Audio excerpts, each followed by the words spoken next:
My daughter told me she was homesick with a stomach ache, but a minute later the camera caught a familiar male voice saying, "Good job, you got rid of everyone. Now it's just the two of us." When I found out the voice belonged to the groom's father, the level of betrayal was off the charts. How far will a mother go when her daughter is willing to sell her soul for a bank account? Dear friends, your comments and support mean the world to us. Like this video and write where you are watching us from. We will be happy to send you our regards. I used to believe there was nothing quieter than a country church at dusk until the night before. My daughter's rehearsal dinner proved me wrong. The stillness in my kitchen felt thinner than communion wafers, so fragile a single breath might shatter it. A bouquet of white lilies, symbolic purity Ivy had insisted on for every table, lay half arranged beside my Bible. One petal curled like a question mark I'd never imagined asking. What if the bride is already counting her sins by the dozen? Ivy had phoned earlier, voice trembling the way stained glass shivers in a storm. "Mama, my stomach's in knots. I'm staying home to rest. Can you drive to Andy's place and check on the seating charts? Tell him I said sorry." She sniffled, then forced a laugh that didn't quite reach daylight. "You know how I worry." Of course I knew. My daughter could recite Luke's Beatitudes in Sunday school cadence, yet she fretted over the virtue of napkin folds. I promised to go, and she sighed with grateful relief.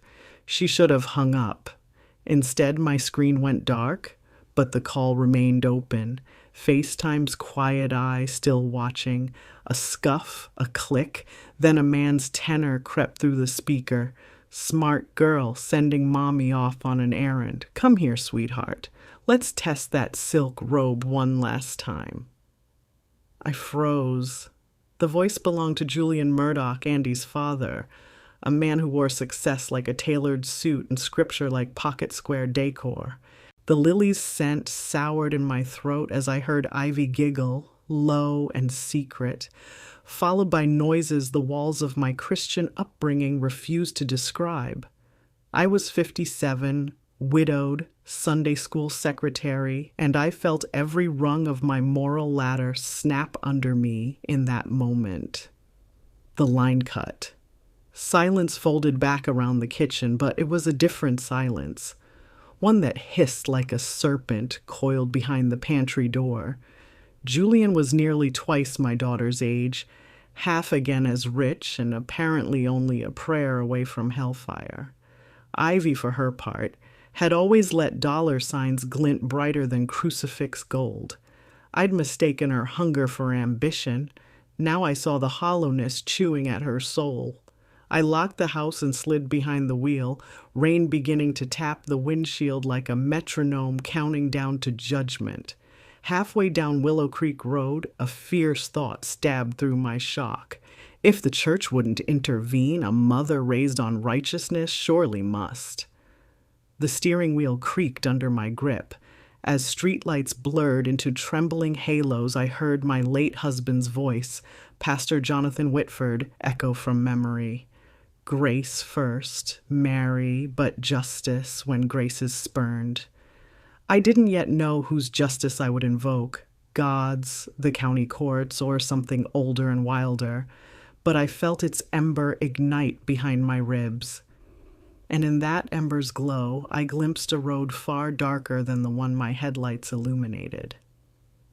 The Murdoch estate rose beyond wrought iron gates, its marble columns gleaming like polished bones under storm clouds.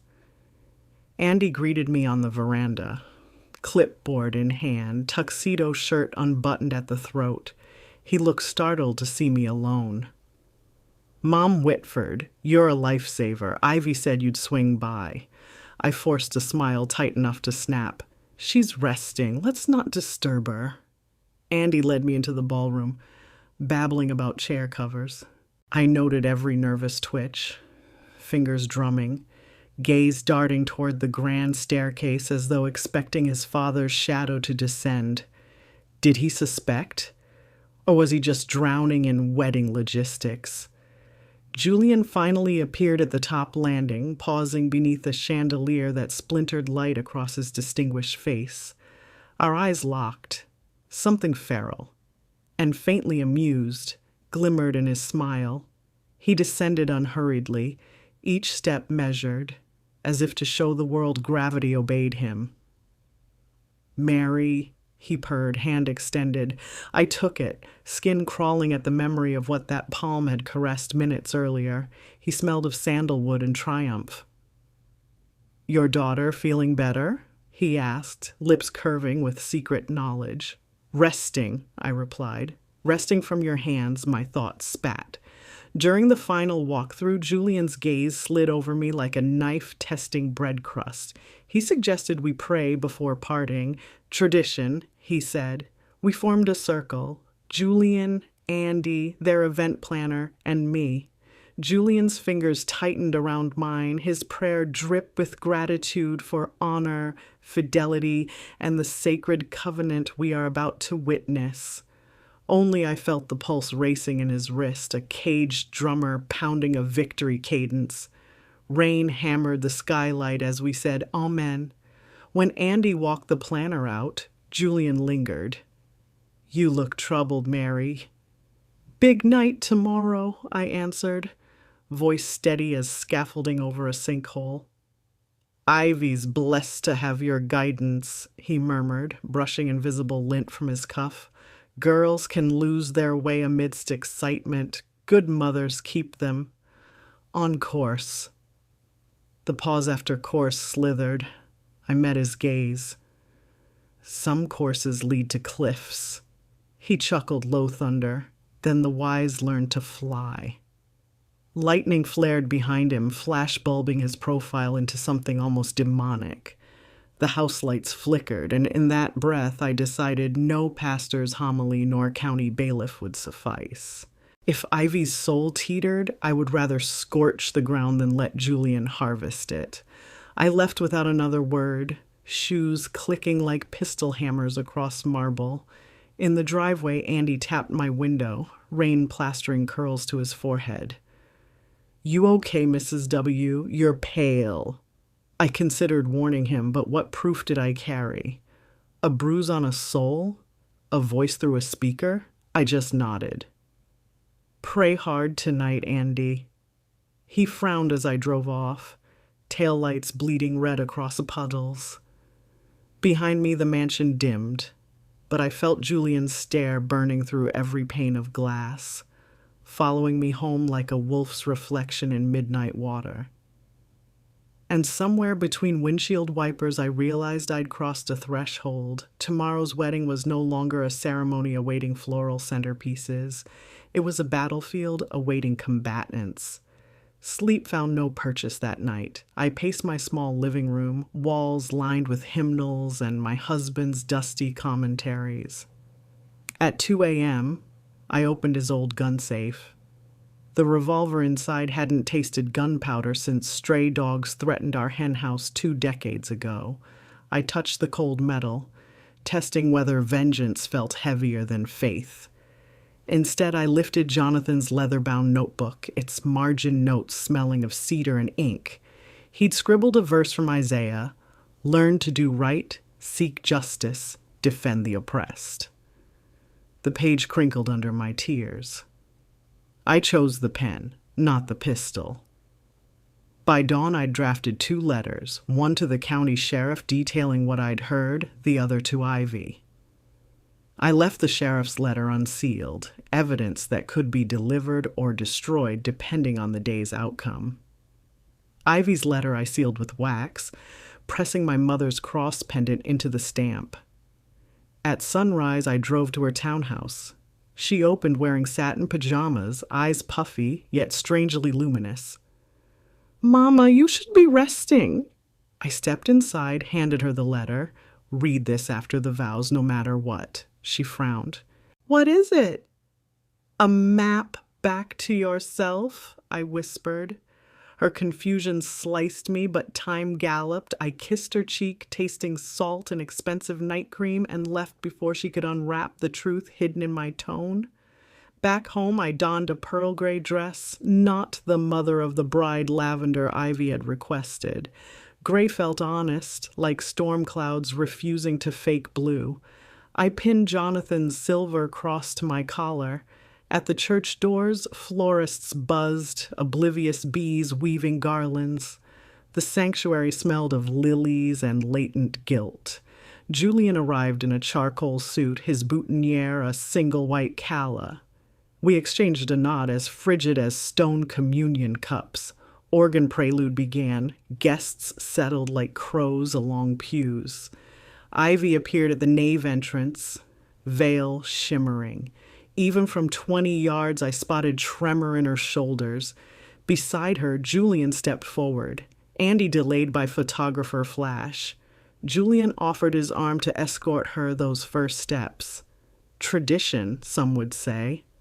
I inhaled. If Ivy took that arm, she would choose convenience over conscience, gold over grace. My throat tightened like a noose. Ivy hesitated, scanning pews until her gaze found mine. Through the mesh of her veil, I saw questions, then plea, then flicker of resolve. She lowered Julian's hand, shook her head softly. Murmurs rippled like wind through wheat. Julian's smile stiffened. He stepped back, mask cracking for the briefest frame of time. Andy, oblivious, hurried forward, offering his own arm. The procession resumed, but a new current had entered the nave, charged, unpredictable. When Ivy passed my pew, I glimpsed bruised skin along her collarbone, hastily hidden with concealer. My world lurched. She wasn't just complicit. She was prey, enticed, yes, but also exploited. The letters in my purse suddenly felt both weapon and lifeline. The ceremony began, vows echoing off stained glass. I watched Ivy's lips tremble on the words, forsaking all others. Watched Julian's jaw tick at the phrase, until death do us part. Lightning cracked beyond the steeple, thunder swallowing the pastor's next line. In that resounding boom, I knew storms don't ask permission from ceilings, and truth doesn't wait for receptions. Something would break before the night was over.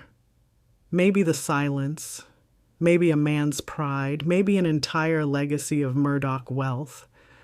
And I, Mary Whitford, had already stepped into the aisle of that reckoning. A hush hung over the sanctuary long after the recessional chords faded, like incense that refuses to dissipate. Guests spilled from pews into murmuring clusters, their satin programs fluttering like nervous birds while thunder grumbled overhead. Lightning blanched the stained glass saints, and every flash seemed to spotlight one pairing. Ivy, pale and rigid beside Andy at the altar rail. Julian, flanking the pastor with a smile that had soured to vinegar. I stood frozen near the first pew, feeling the damp chill of my gray dress cling to skin as if the storm outdoors had seeped into my bloodstream. The pastor cleared his throat and tried to usher the wedding party toward the vestry for photographs, but Ivy raised a gloved hand.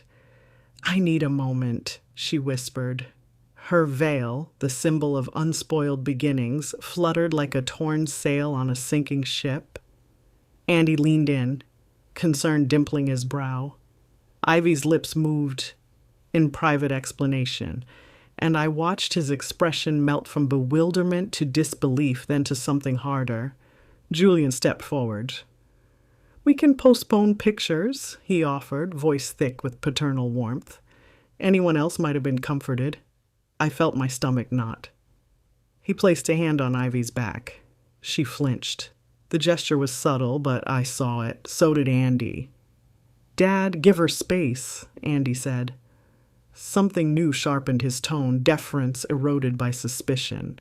The florist hurried past with a box of boutonnieres, nearly colliding with me. I steadied her, but my eyes remained on the dais. A dark spot spread across Ivy's left glove. Rain? No. The concealer on her collarbone had begun to smear, and faint discoloration seeped into the satin. My daughter had not merely flirted with ruin, she had been bruised by it. A sound rose above the thunder, an amplified feedback squeal. Bishop Harold Lowe, the diocesan guest of honor, had stepped to the lectern intending to pronounce a closing benediction. Instead, the microphone screeched, freezing everyone in place. Textbook symbolism, heaven itself protesting the vows. My mind barreled ahead. I envisioned the sealed letter in Ivy's purse, the unsealed report in my own bag. One sworn statement could ignite scandal, the other might salvage a soul. But there was still no proof beyond bruises and overheard whispers. I remembered Jonathan's admonition.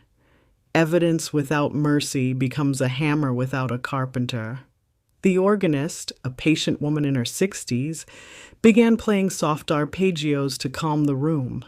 The chords were minor and disquieting, funeral music masquerading as a lullaby. My heart picked up their rhythm. I slipped down the side aisle toward the vestibule where rain-soaked guests shook umbrellas. Overhead, the old rafters creaked, and a rivulet sluiced down one stained glass pane onto the marble floor, pooling at my shoes like spilled ink. A verse from Proverbs surfaced unbidden. Whoever digs a pit will fall into it. If someone rolls a stone, it will roll back on them. I turned toward the sacristy door and met Julian's gaze across the sanctuary. He saw me move, saw the weight in my eyes. For a heartbeat, we stood locked in silent duel, the bride forgotten between us. Then he gave a fractional nod, an acknowledgement of war declared, and vanished behind a side curtain. My pulse pounded so loudly I barely heard Ivy call my name. When I reached her, she clutched my wrist. Her bouquet trembled the way maple leaves rattled in autumn wind. "Something's wrong, Mama," she whispered, eyes darting over the congregation. "I need to tell you." Andy stepped closer, sliding an arm around her waist.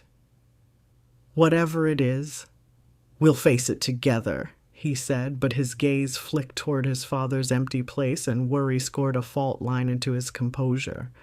Ivy shook her head, words clogging her throat. The pastor hovered, mouthing questions the microphone failed to carry. A gust of wind slammed the vestibule doors open.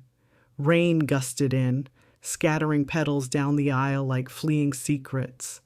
The power flickered. Lights dimmed. I felt the church inhale, poised on a precipice where truth could no longer be postponed. The storm worsened during the ride to the reception hall, turning the limousine's tinted windows into smeared watercolor. The wedding planner insisted we keep to schedule. Champagne chilling, vendors paid, guests expecting spectacle, but the mood inside the car had curdled.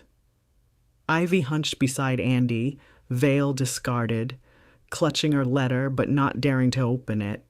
Across from them, Julian poured scotch from a crystal flask, the liquid's amber glow reflecting off gold cufflinks. I sat beside Ivy, hands folded like rope, my presence a silent bulwark. Halfway to the Cedar Crest Pavilion, traffic stalled. A fallen oak blocked the rural two-lane road. The chauffeur swore under breath. Julian tapped his phone, no signal. The GPS screen flickered, then froze. Outside, headlight beams quivered over glistening bark that looked disturbingly like sinew in the rain. I recognized opportunity. "Let's wait in the pavilion bus," I suggested. A second shuttle idled 50 yards back, laden with ushers and Ivy's cousins. The planner's SUV was wedged between. We could reroute on the old service road, a path that passed the derelict Barry Cannery. Few used it since the new bypass opened. While the chauffeur reversed, I signaled Ivy to stay close. She squeezed my fingers, a mixture of gratitude and fear. Andy remained quiet, eyes fixed on his father. Julian's watch flashed in the dark. A text pulsed across his screen. He read it, eyes narrowing, glanced out the window toward the abandoned cannery's silhouette, then nodded, as though answering a question only he could hear. The convoy turned onto the dirt service road. Rain carved ruts jolting the limo. The cannery emerged. Rusted smokestacks, windows boarded like blindfolded eyes. As we passed, the limo slowed. Through the wiper's frantic arc, I saw faint interior light behind one smashed pane, impossible during a storm unless someone waited inside. The car lurched, tire sinking into mud. The chauffeur cursed. Stuck. Julian lowered his window, rain pelting in. "I'll fetch help from the shuttle," he said, stepping out. Andy reached to follow, but Julian waved him back sharply, voice muffled by wind. I glimpsed the dark solution save in his posture. He was luring us into isolation. Inside the limo, Ivy's breathing quickened. "Mama, I need to tell you what he already told me," I interrupted softly. Her eyes widened with shock, then tears. I held her gaze. "But I need you to tell the sheriff. Do you trust me?" She nodded, jaw trembling. I turned to Andy. "Your father is not the man you think." Andy's face tightened. "Explain." Before I could continue, the right rear door jerked open. Julian leaned in, soaked, grinning. "Bad news. The shuttle's stuck too. There's shelter in the old cannery office. Generator still works. We can wait the tow truck." His eyes shone like coins flipped in moonlight. The planner, oblivious, followed his cue, urging everyone out. Guests from the shuttle trekked ahead under umbrellas, silhouettes merging with rain. I disembarked last, Ivy gripping my arm so hard. Crescent moons gouged my skin. Andy pressed a jacket over her head. Julian guided us along a narrow path lit by sporadic work lights. The cannery looming. Each puddle smelled of oily secrets. Inside, a humming diesel generator powered string lights that cast carnival warmth over dust-draped machines. Tables had been cleared, champagne flutes waiting. Too convenient. As soon as the doors closed, two men stepped from shadows. Julian's private security, I realized, one tall as a silo, the other wiry. The room's atmosphere thickened, iron filing to magnet. Ivy shivered, Andy's eyes flared. Julian raised both hands soothingly. "Just precaution, storm's fierce." I took a breath. It tasted of rust and betrayal. "Precaution against what, Julian?" He smiled, but his smile cracked like glaze on cheap pottery. "Against gossip that could ruin lives. Yours, mine, my son's." His gaze bored into Ivy. "Secrets have gravity, sweet girl. They either bury the keeper or crush innocent bystanders." Andy stepped forward. "Dad, what is she talking about?" Ivy sobbed. "Andy, Julian cut her off. "She's confused. Stress? I invited Dr. Ellis. He's arriving to sedate her, help her rest before tomorrow's vows." That's when I understood. The wedding would happen on schedule if Julian had to tear away Ivy's wits to ensure it. My letter to the sheriff weighed like a stone in my purse. I moved to shield Ivy, fingers brushing the letter's edge and the crosspin at my collar. "You will not drug my daughter," I said, voice echoing like clanged steel. The security guard shifted stance. Julian sighed. "Mary, you misread everything. Without proof, the law is noise, and noise can be silenced." His hand drifted toward inside coat pocket. Gun or syringe, I didn't know. Andy's defending instinct surged. He grabbed his father's arm. "What did you do?" Julian shoved him aside. Betrayal erupted in Andy's eyes. The generator hummed louder. Lights flickered. A shock of thunder rattled window panes, and before anyone moved, Ivy collapsed, knees buckling. Rain hammered the roof so violently it sounded like applause for tragedy. Panic shredded the tense tableau. Andy scooped Ivy off the concrete, her eyes rolling. I knelt, pressing fingers to her neck. Pulse rapid but present. No sign of sedative, stress-induced fainting perhaps. Julian barked orders. "Get water." The guards scattered. As they did, I murmured to Andy, "We need authorities now." My phone had no signal.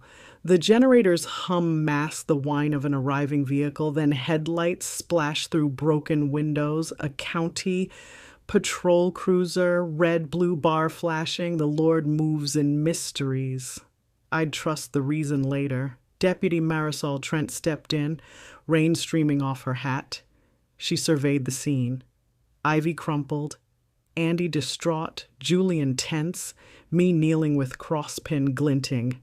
Got a 911 from a passerby who saw people gathering in condemned property, she announced.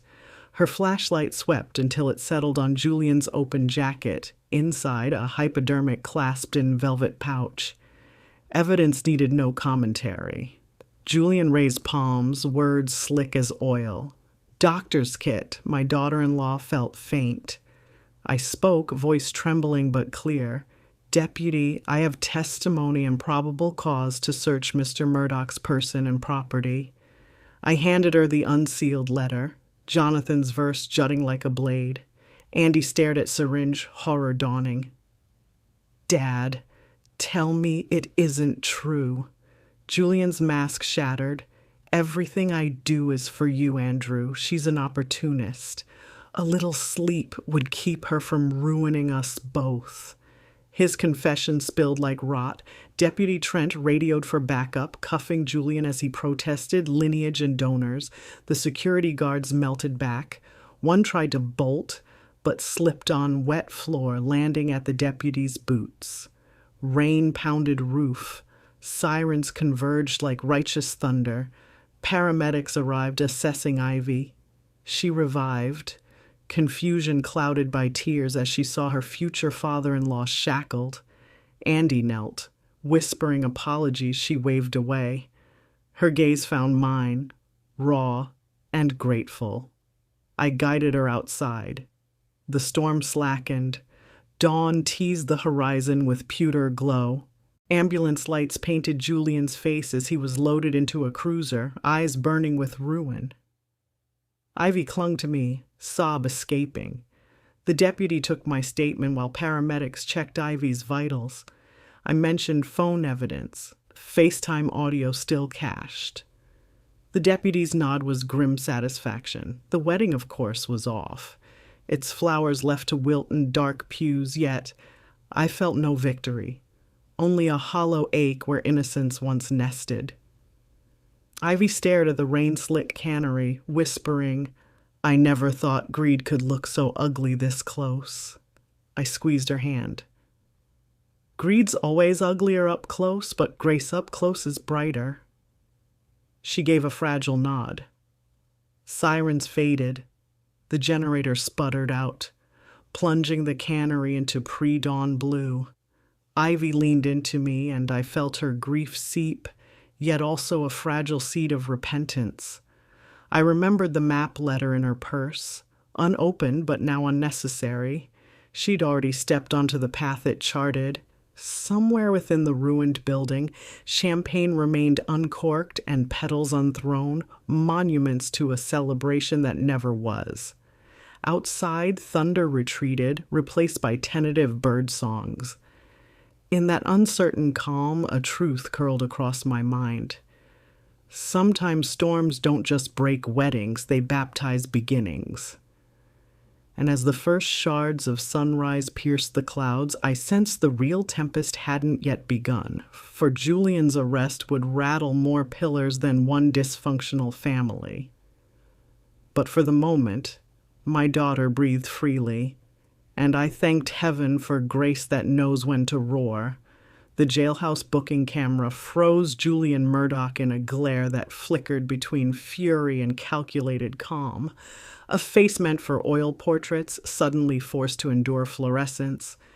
Before the flash even cooled, his attorneys began a blitzkrieg of calls to judges, editors, and anyone who dined at his table during gala season. By dawn, misunderstanding trended on local news tickers. By breakfast, anonymous posts suggested Ivy had feigned fainting to trap her wealthy future father-in-law. That Friday morning, the air outside my farmhouse smelled of mud and magnolia, but inside the kitchen a different scent lingered. the pungent anxiety of a reputation under siege. Ivy lay on the couch, bruised collarbone dappled with healing cream, scrolling an endless feed of algorithms weaponized into gossip. Each swipe delivered fresh accusations: gold digger, liar, homewrecker, while Andy paced like a lion deprived of habitat. I tried to disable comments. He raked hands through hair that yesterday had held a bridegroom's tidy part. They just migrate to new threads. The kettle whistled, though I'd forgotten setting it. I lowered the flame, listening to the wind brush the porch screen and almost kindly hush against the online cacophony. Ivy closed her phone, fingers trembling. Julian's money writes headlines faster than we can read them. Andy halted mid-stride. Dad shouldn't even have a phone in lockup. He doesn't need one, I said.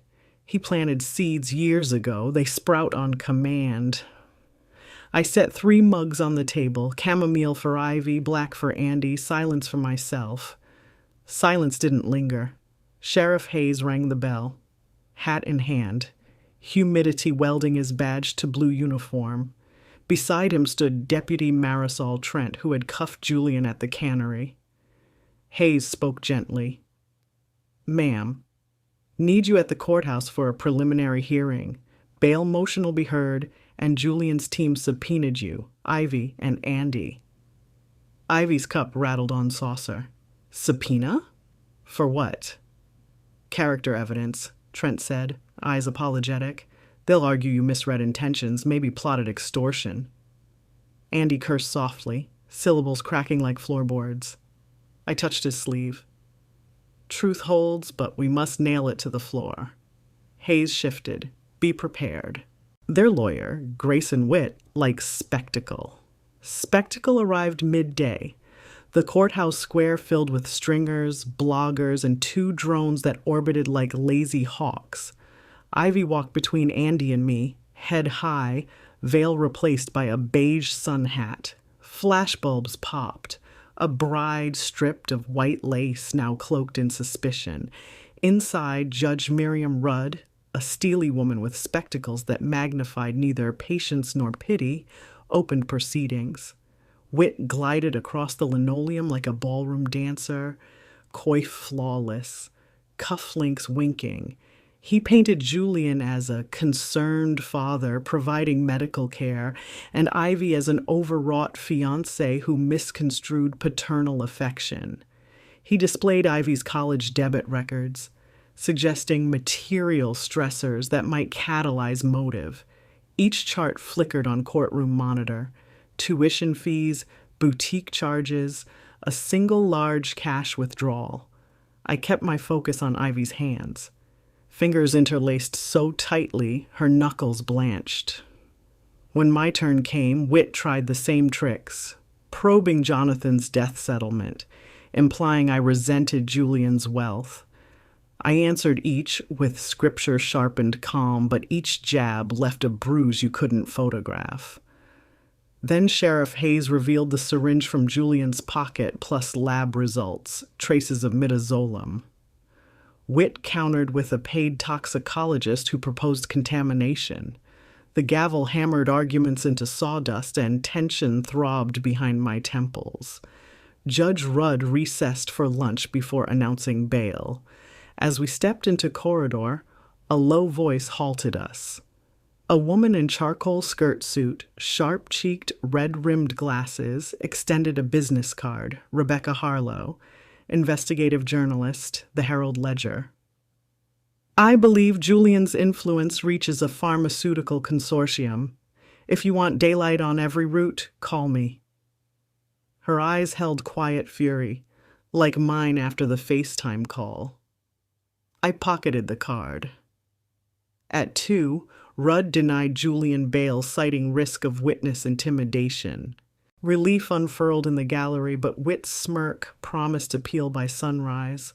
Outside, rain gathered, thick and restless.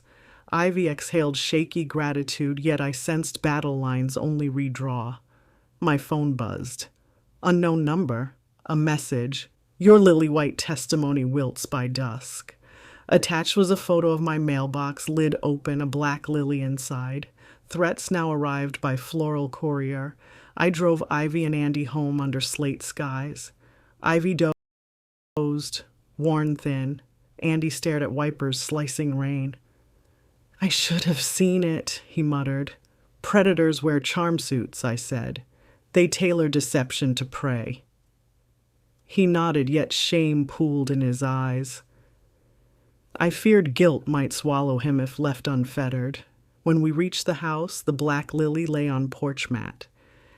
I braced for dread, yet a stranger sensation surfaced. Resolve. Dense as obsidian. I plucked the lily by its stem, fabric, not organic. Sewn inside, a micro SD card. Andy retrieved a laptop, hands steady now with purpose. The card contained surveillance stills. Julian exchanging envelopes with a man outside a gutted warehouse. Same cannery district. Timestamp 3 weeks earlier. Another file. Bank transfers to shell companies. Evident bribery scheme. Last folder. Emails referencing Phase Sigma and offshore clinics. Ivy gasped. That's Julian's private research. He told me it funds children's hospitals. I touched the card. Maybe Ms. Harlow already knows. Maybe she needs proof. Lightning cracked, thunder rolled, the house lights flickered, storms outside mirrored storms ahead, but we held a new compass. We met Rebecca Harlow the next night in the back booth of Sparrow's Diner, neon sign sputtering open like a broken oath. The journalist sipped coffee, voice hushed over jukebox blues. Her research mapped Julian's tentacles into Echelon Pharma, a venture fund poised to merge with Murdoch's energy empire. Phase Sigma finances a discreet medical trial in Honduras, she said, sliding copies of flight manifests. Children with rare neurodisorders, experimental sedatives, no IRB oversight. Your syringe ties to their compound. Ivy covered her mouth. Tears threatened. Andy's palms flattened on Formica. I asked, why leak evidence to us? High sources vanish when money talks, Harlow said. Public outrage is bulletproof, if primed. She outlined a plan. Release expose the day before Julian's bail appeal, flood media with proof to paralyze judge shopping. We agreed, but caution tethered excitement. As Harlow left, she warned, Echelon's security makes Vector seem amateur. That night, Ivy couldn't sleep. We brewed chamomile. Steam curled like question marks above our cups. She whispered, I thought money bought safety. Instead, it buys monsters. I squeezed her shoulder, mindful of sore bruises. Monsters fear light, keep striking matches. But light invites moths. At 3 a.m., motion sensor flooded the yard. I peered through curtain, a silhouette near barn, metallic glint. I grabbed Jonathan's old revolver, heart steel heavy, and stepped onto porch. Rain had ceased. Air smelled of ozone and wild grass. Show yourself, I called. The figure emerged. Rebecca Harlow, breathless, coat ripped. They followed me. I shook them on Miller Road, but didn't want them near my apartment.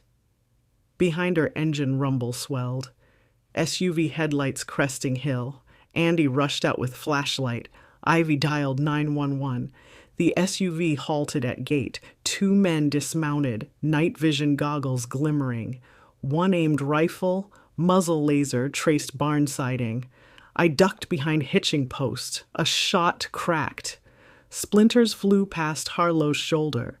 The second man lobbed smoke grenade. Acrid cloud mushroomed, swallowing moonlight. Adrenaline-fired neurons rarely used since henhouse dogs. I steadied revolver on porch rail, exhaled, fired. The closer gunman stumbled, leg buckling, rifle clattered. Smoke thickened. Second man retreated, dragging partner. Police sirens wailed distant. SUV screeched off. When deputies arrived, they found only tire marks and a spent casing. Harlow retrieved a bullet lodged in rain barrel, custom, untraceable. Sheriff Hayes grimaced. Bail denial rattled someone, digging graves now. We sheltered Harlow in guest room. She clutched laptop like infant, muttering, "Story goes live tomorrow at noon." Ivy tended her scraped arm, solidarity blooming. Dawn painted sky bruised lavender. Our world felt suspended between bruise and healing. Noon arrived like a judge's gavel. The Herald Ledger uploaded beneath the wedding veil how a billionaire father groomed his son's bride and funded illegal drug trials. Within an hour, national outlets amplified the headline. Clips of Julian's perp walk looped between ad breaks. Expert panels debated power dynamics and pharmaceutical greed. At the courthouse bail appeal, Witt attempted crisis containment, but Judge Rudd cited new investigative material, extending remand. Julian's expression, a mask cracked by spotlight, splashed across every feed, the mighty reduced to raw nerves. Yet triumph remained fragile. Echelon Pharma's share price dipped, but not enough. Ivy insisted we visit Julian's ranch, retrieve any hidden files before they vanished. Hayes arranged warrant. Trent, Andy, and I accompanied forensic techs. The ranch sprawled under sun, eerily quiet, staff furloughed, livestock sold. In Julian's study, a floor safe lay open, ransacked. Techs found residue of flash drive melt, evidence destroyed. But behind a credenza, Ivy discovered a shoebox containing Polaroids. Julian and Ivy in compromising poses, each photo stamped with dates, some preceding engagement. Blackmail stock. Ivy's knees buckled. Andy caught her. I placed a hand on Julian's leather chair, picturing him scripting futures from here. Those Polaroids would help prove coercion, not complicity. Ivy faced Andy, tears streaking. I was stupid, yes, but he orchestrated, manipulated, threatened. Andy's answer was to tear photos in half, then bag remnants for evidence, protecting her from further shame. Out back, a vineyard withered, grapes lay shriveled. Trent noted irrigation sabotage, perhaps staff, anger, perhaps a metaphor. I pocketed one raisin-like fruit. It tasted bitter as unrepentance. That night, we dined on leftover rehearsal dinner brisket delivered by sympathetic church ladies. Conversation tilted between relief and dread. Lawsuits loomed and Ivy's health still fragile. But laughter returned, hesitant yet real, when Andy confessed he'd burned his tux in the yard. Wanted the smoke to carry curses up, he joked. After midnight, I stood on porch, raisin seed between fingers. I buried it in soil near the mailbox, covering it with the same stone from my lily bed. Planting bitterness seemed foolish, yet burying it felt like surrender too. Instead, I whispered a verse of forgiveness, half to Julian, half to myself, and turned inside. The wind carried distant sirens, but they faded, replaced by crickets. Small musicians in dark fields playing songs of resilience no symphony hall could contain. For the first time since Ivy left the FaceTime line open, I believed a dawn might come without thunder. 12 days after Julian's bail denial, the valley where we lived felt as though someone had stretched piano wire beneath every eave. Newspapers no longer called Ivy a liar, now they called her key witness, a promotion that came with death threats instead of catty comments.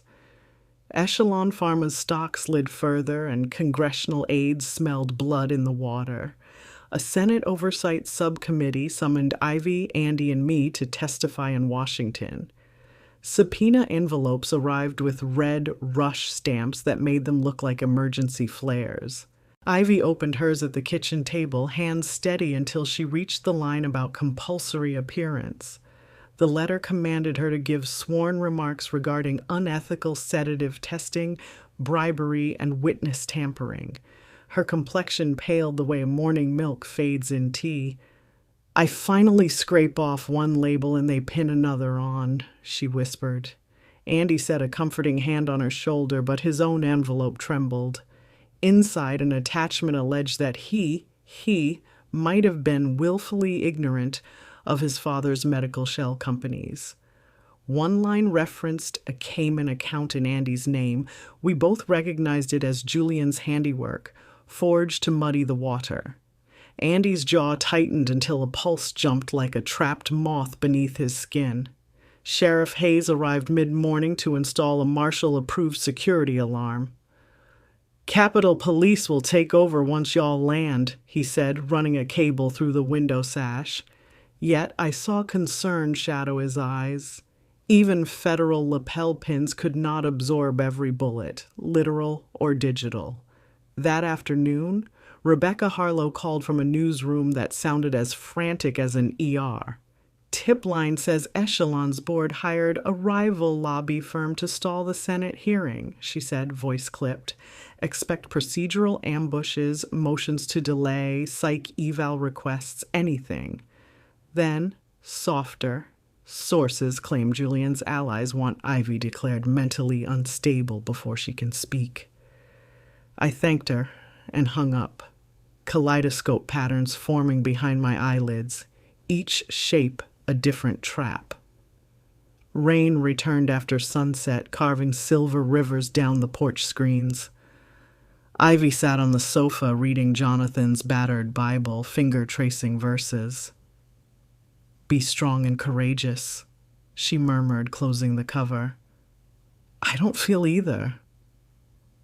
"You don't have to feel strong to act strong," I answered, slipping a fresh phone into her palm. "Encrypted, only 5 numbers. If you sense anything wrong, press 1 and hold." She smiled faintly. "You turned into Jason Bourne when I wasn't looking." "No," I said, tucking a strand of hair behind her ear. "Jason Bourne wishes he had a mother's wrath." The morning of departure, fog wrapped the Blue Ridge like second skin. Deputy Trent escorted us to the regional airport where a U.S. Marshal's King Air waited. Inside, the cabin smelled of stale coffee and gun oil. Ivy buckled beside the window, gaze fixed on the dissolving mountains. Andy and I sat across, knees almost touching. "We get through testimony, we get our life back," he offered. Ivy nodded, though I suspected she'd stopped believing in clean endings. The plane lifted, slicing through cloud like a blade through sponge cake. 30 minutes in, my phone buzzed. "Block number? Text only. Today's wedding gift." Permanent silence.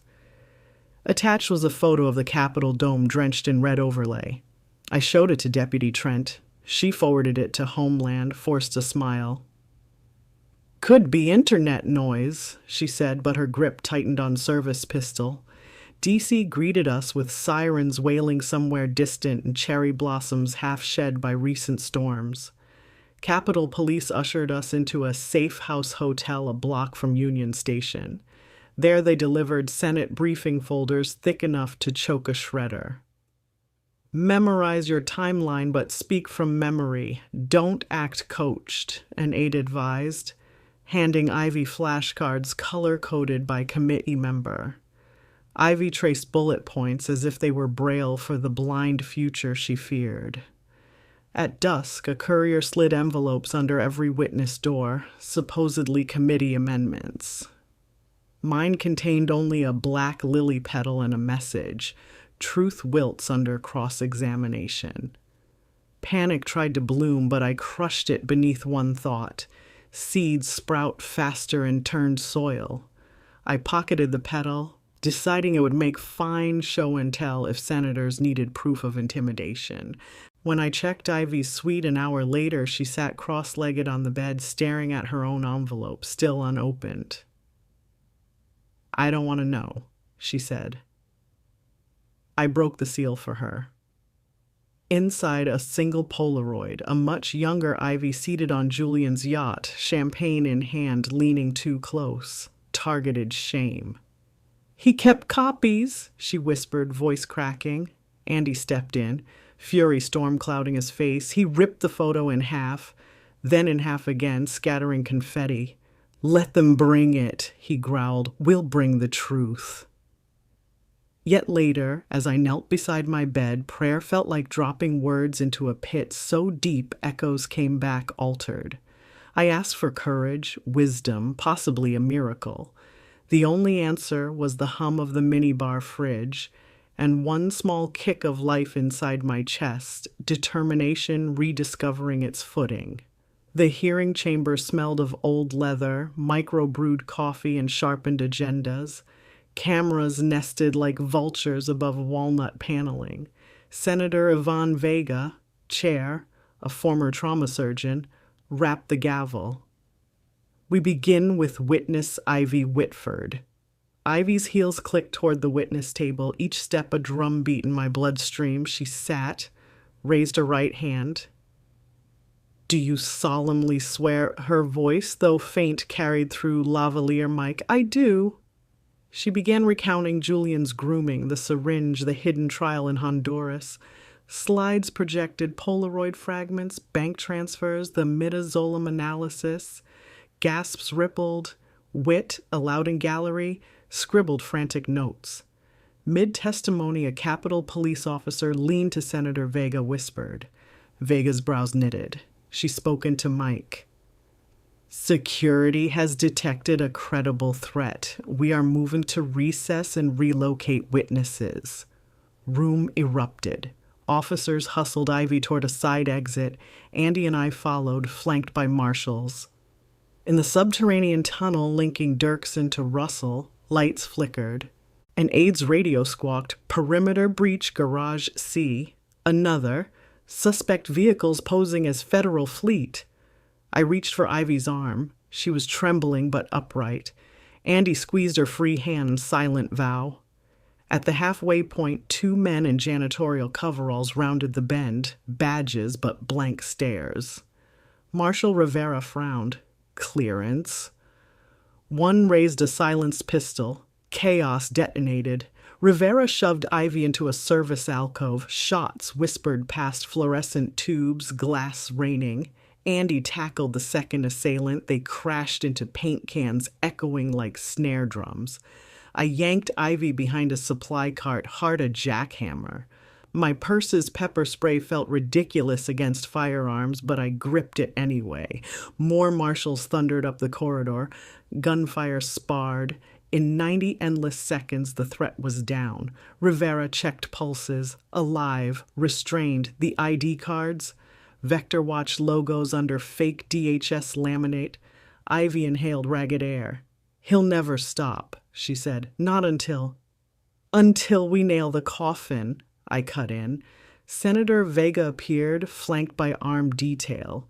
Her calm seemed carved from granite. "New plan," she said. "We resume in secure tele-testimony this afternoon. Evac buses waiting." On the bus, Ivy leaned against a window, eyes shut. Andy murmured scripture into her hair. I dialed Rebecca Harlow. "Your next headline," I said. "Vector Watch assault on federal witness." She cursed softly. Promised front page before sunset. When I hung up, adrenaline veered to anger. Each attack served as proof of guilt. Julian's friends hammered their own nails. The secure telesuite resembled a bunker. Concrete walls, LED panels, an American flag that looked weary. Ivy finished her testimony with voice steady, recounting the tunnel assault under oath. An FBI ballistic report displayed Vector Watch weapon serials matching the cannery raid. Senators exchanged thunderstruck looks. One aide whispered about formal DOJ referral. When Ivy stepped down, applause erupted, not from audience, there was none, but from staff lining the walls, small claps echoing like raindrops on tin. She blinked, tears threatening. Andy wrapped her in a cautious hug, mindful of healing bruises. Outside, dusk bled violet across Potomac. A breeze carried cherry blossom petals, soft, contradicting the day's violence. Deputy Trent approached with a grin that looked like sunrise. Julian's lawyers just withdrew their bail appeal. They know new charges loom. Her radio chirped. All points bulletin for Echelon's CEO, arrest imminent. Ivy sagged against a railing, relief crashing over her, but my mother's sense tingled still. One final card remained. The unknown Cayman investor, blackroot seeds not yet exposed, and a predator cornered can still strike. My unease proved prophetic. At 2 a.m., fire alarms shrieked through the Safe House Hotel. Smoke billowed from laundry room, sprinklers erupted. Marshals herded us down emergency stairs. On street level, a black van idled, doors open. A marshal barked, "Evac, transport, move!" I scanned insignia. Letters spelled FEMA but font wrong. "Stop!" I shouted. Real marshals checked credentials, counterfeit. The van peeled off, tires screeching, an empty threat foiled by typography. Back inside, Andy laughed shakily. "Your printer nerd days saved us." Ivy managed a faint grin, but exhaustion rimmed her eyes like coal. I brewed coffee, knowing adrenaline had one shift left. News at dawn. Echelon's CEO apprehended in Miami, private jet seized. Inside, agents found a binder labeled Phase Sigma Honduras and taped beneath seat cushion a thumb drive titled Emerald Song. My pulse kicked. Same alias that mailed Black Lily. FBI soon decoded shell logs, payments to foreign mercenaries, including Vector Watch's rogue cell. The chain completed. Senate committee issued bipartisan statement calling for expedited DOJ prosecution. Stock plummeted. Philanthropies returned Julian's donations. Witt resigned from defense team. For the first time, the air tasted of closure. Yet closure demanded personal acts too. In Ivy's hotel room, I placed a sealed letter I'd written weeks ago. "Map back to yourself" on the desk. "Time to open it," I said. She slid wax loose, unfolded pages. Inside were not accusations but memories. Her first Sunday solo, her volunteer hours, the day she gave lunch money to a classmate, reminders of who she'd been before gold eclipsed grace. Tears streaked silently. She breathed, "I'm still in here." Andy stroked her hair. Wheat sunlight warmed the window. She took a pen, scribbled her own addendum. "I vow to cede what money can't buy." She signed it. Asked us to witness. We did. That afternoon, Ivy visited Julian in custody. Her choice. I waited outside glass partition, watching her hands rest on the ledge, palms up in silent appeal. Julian entered, orange jumpsuit dulling his power. They spoke through phone receivers. I couldn't hear words, but I saw expressions. His smugness wilt, her spine straightened. At the end, she pressed her palm to glass. He didn't mirror the gesture. She turned away, tears, but also something steel. She exited, exhaled. "He asked if I'd forgive him," she murmured. "I said someday, but the law gets the first confession." We left the facility as TV trucks swarmed. Cherry blossoms fluttered overhead, white like surrendered flags. Ivy raised her face to blossoms, eyes closed, and a petal landed on her cheek, where bruise once lived. She didn't brush it away. That night, in a hotel suite quiet at last, I dialed Rebecca Harlow. "Story's done?" she asked. "Almost," I said, rolling the lily petal between thumb and forefinger. "But gardens need tending. Tomorrow I want to talk about restitution funds for those Honduran children." Rebecca's chuckle softened. "The mother lion never clocks out, does she?" "Not while cubs breathe," I answered. I set the petal beside my Bible, closed the curtains on Capitol skyline, and finally, slept without rehearsing tomorrow's war. Dawn would come, and with it, Chapter 5. Whatever bloom sprouts after storms finish writing their names across the sky. The courthouse smelled of lemon wax and victory the morning Julian Murdoch entered in shackles to plead. Newspapers had already printed his confession in blocky type, but paper ink can't replicate the sound of a titan's voice cracking. Reporters lined the corridor like reeds before a flood. Flashbulbs fired, but they no longer blinded Ivy. She stood beside me in a tailored navy suit, bruise-free, spine straight, holding her own microphone for the first time in weeks. "Today," she told the cameras, "we speak for every voice wealth tried to buy." Inside, Judge Miriam Rudd wasted no syllables. She listed charges: aggravated assault, witness tampering, conspiracy to traffic unapproved sedatives, child endangerment abroad. Each count rang like a hammer on cathedral bells. Julian's lawyer attempted a truncated statement about remorse, but remorse stumbled over every dollar still parked offshore. Ivy sat one row back, her letter of victim impact trembling between finger and thumb. But when called, she read in a voice so steady even marble columns seemed to listen. "You derailed love into leverage, rewrote daughter into dividend. But the ledger you fear most is the one in my heart. No accountant can erase the entry you inked there. I forgive you, because I need room for future joys, but I do not excuse you. The law and the Lord can split that duty." At the word forgive, Julian's shoulders sagged as though released from the last lie he'd told himself.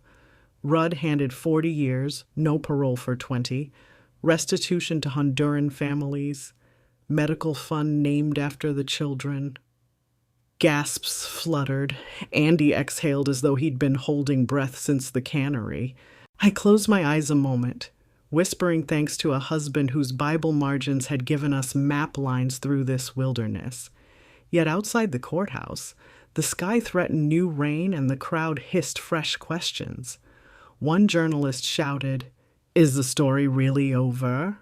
Before Ivy could answer, Rebecca Harlow elbowed through, waving a cell. "Breaking, Echelon Pharma just filed Chapter 11.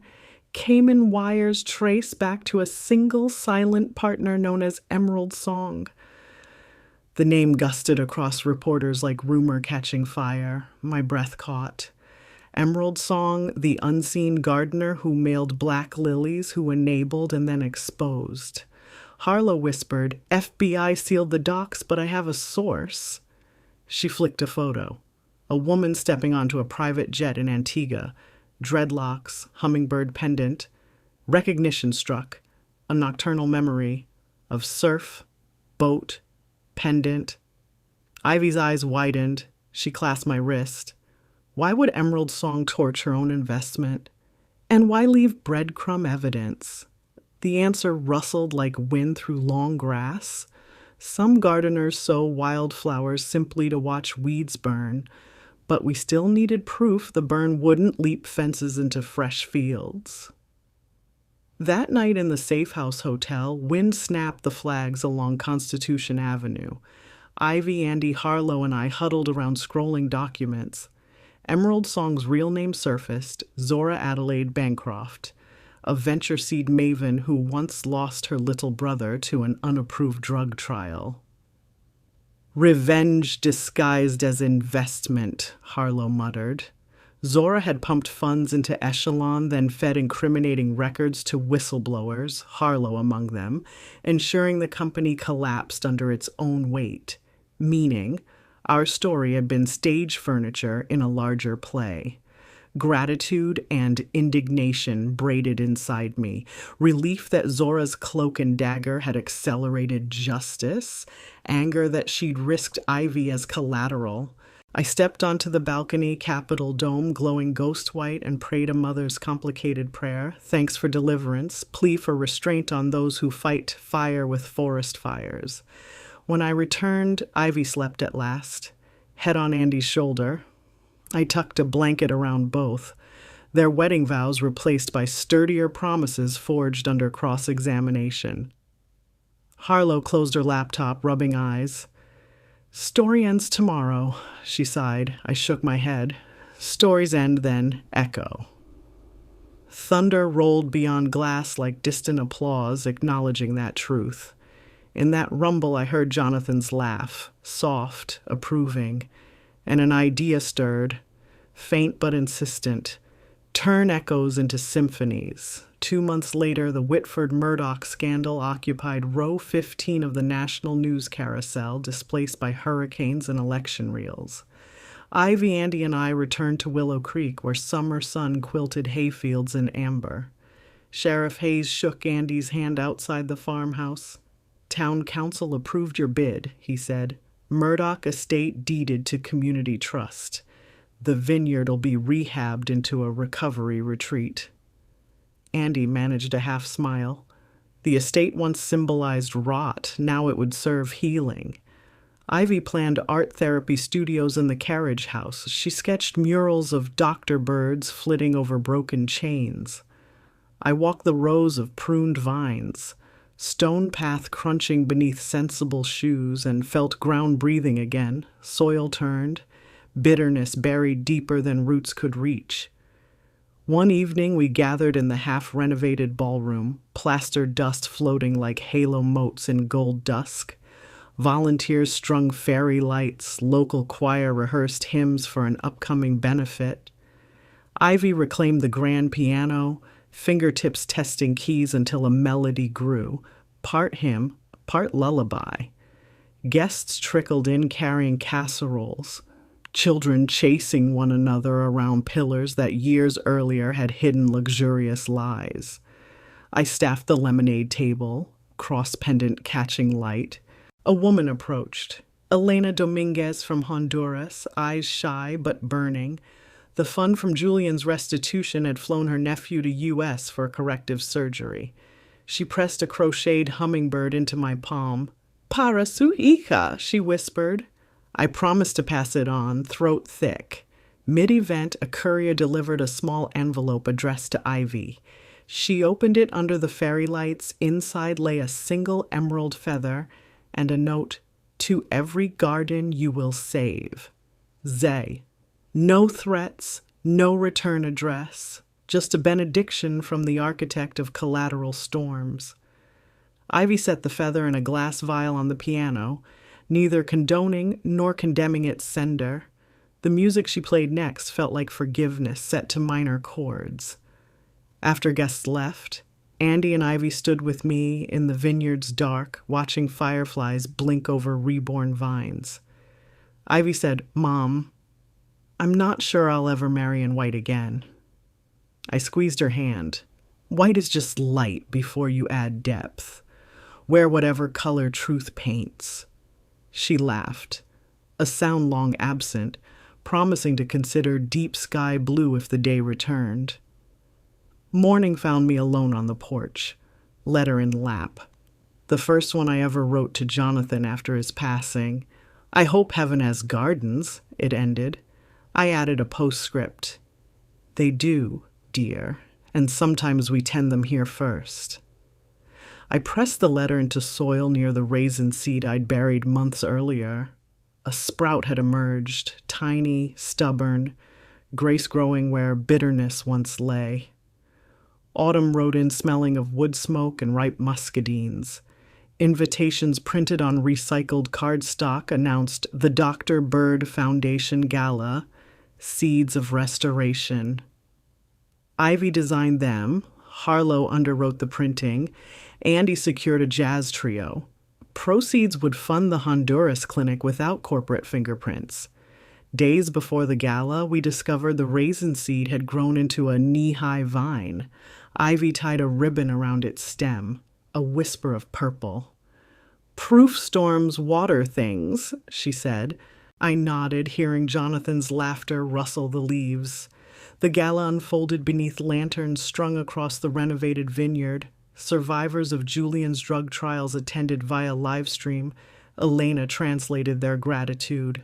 Zora Bancroft never appeared, but a potted hummingbird sage arrived with her signature, roots wrapped in burlap embroidered emerald song. We placed it at the vineyard gate, symbolic guardian. Later, under stars pricked into black velvet, Ivy stepped to the microphone. Her dress was midnight blue, truth's chosen hue.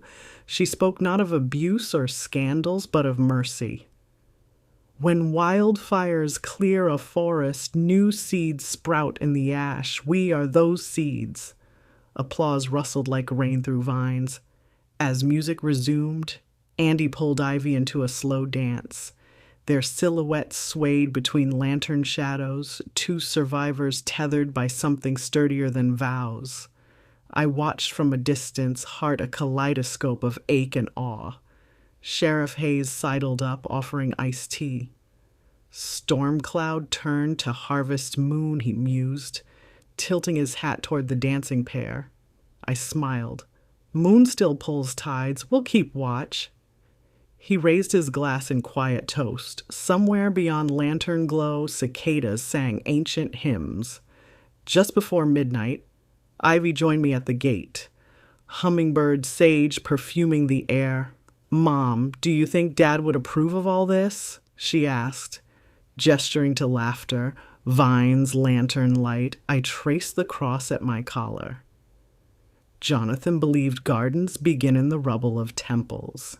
He'd be pruning the vines himself. She leaned her head on my shoulder. Then let's never stop pruning. Lanterns flickered as a breeze wandered through rows. I imagined the doctor bird hovering in that hush, tiny wings stitching torn sky, and I understood at last. Vigilance wasn't a posture of fear, but of stewardship, guarding the fragile blooms we'd coaxed from ruin. Months later, I stand at the vineyard gate alone, dawn silvering the horizon. The vines rustle, a real hummingbird darts among blossoms, throat flashing emerald. On my phone, a message from Zora Bancroft. Heard your foundation funded its first mobile clinic. Gardens thrive, no threat, no signature. I tuck the phone away. I kneel by the raisin vine, now shoulder high, and brush soil from Jonathan's stone marker. Mission update, I whisper. We keep turning soil. The weeds still try, but the blossoms know their own strength. A distant bell, the one Ivy hung in the carriage house, chimes soft morning music. Day has work for us again. I rise, wipe dirt from my palms, and walk toward the house where coffee brews, where Ivy laughs, where Andy tunes a jazz lyric. The garden awaits its keepers, and the doctor bird, forever restless, circles overhead, sentinel, hymn, promise.